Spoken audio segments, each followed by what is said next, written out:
আমি উদাহরণ দিয়ে দেখিয়ে দিচ্ছি বিষ্ণু ঘোষের ভাউচারটাতেই বাইরের কাজটা আমি কিভাবে নিই, একটা নির্দিষ্ট নিয়ম মেনে চলি। ট্রেতে তো জমা যে করতে এসছে ফটোটাই দিবে, আমি ট্রেটা ভেতরে নিয়ে এই ভাউচারের এই লেখা ডিনোমিনেশনের সঙ্গে মিলাবো। প্রথমে আমি টিক মেরেই দেখাচ্ছি এখানে 100 × 300 ফুল প্যাকেটগুলো প্রথমে দেখে নেব। এই যে নীল দিয়ে দাগ দিচ্ছি 100 × 300, 3টা প্যাকেট, 50-এর একটা প্যাকেট দাগ দিয়ে দিলাম, 10-এর 9টা প্যাকেট দাগ দিয়ে দিলাম। তাহলে প্যাকেট ফুল প্যাকেটগুলো এখানে যা পেয়েছি আমি সেগুলো পেয়েছি, সেটা বাঁদিকের ট্রেতে রাখবো ভেতর থেকে। এবার লুজ নোটটা যেটা ট্রেতে রাখা আছে রাবার ব্যান্ড করা, সেটা এখানে যে এই যে 2000-এর 10টা পিস আমি কাউন্ট করে চেক করে নেবো। সেই সঙ্গে পাশে আমি অ্যামাউন্টে টিক মারবো।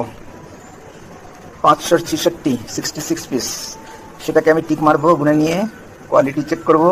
অ্যামাউন্ট 33,000, 53,000, 33,000, 20,000, 53,000। এই 53,000 টাকা আমি টিক মেরে বুঝে নিলাম।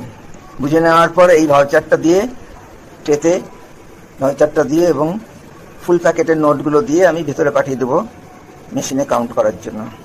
সেদিন হয়েছে কি, তো দেখালাম যে নেই, সেদিন এই ভাউচারটাই আবার দেখাচ্ছি। এই ভাউচারটাতেই আছে, নোটটা আমি নিইনি, ট্রেটা নিইনি। ট্রেটা আমি বাড়িয়ে দিয়েছি, ওর হাত যাচ্ছিল না, চাইছিল, ট্রেটা আমি বাড়িয়ে দিয়েছি। বাড়িয়ে দেওয়ার পরে এই অবস্থায় দিয়েছি, কোনো টিক পড়েনি, কারণ আমি নোট দেখে নিইনি। ভেতরে গিয়ে মনোজ কুমার কাজটা কাউন্ট করেছে মেশিনে। এই যে দেখাচ্ছি 100-300 পিস, এই যে 100-300 পিস,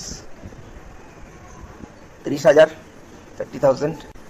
এগুলো ওর লেখা, এই যে কালো কালি, আমি লালটা দিয়ে এখন বোঝানোর জন্য দাগ দিচ্ছি। 50-এর 100 একটা দাগ দিয়েছে, 5,000 ভ্যালু দাগ দিয়েছে। 10-এর 9টা প্যাকেট 900, তার ভ্যালু 9,000। এটা অ্যাড করে 30, 35 আর 9, 40,000। এই করে ও এই যে সই করেছে, ও সই করে এবার আমার কাছে পাঠিয়ে দিবে। এবার আমি লুজ নোট আগে নিয়ে নিয়েছি, এটা দেখে নেবো যে ঠিক আছে। তারপরে আমি পুরো নোটটা কম্পিউটারে ওর অ্যাকাউন্টে জমা করবো, পুরো অ্যামাউন্টটা 97,000 পুরো অ্যামাউন্টটা।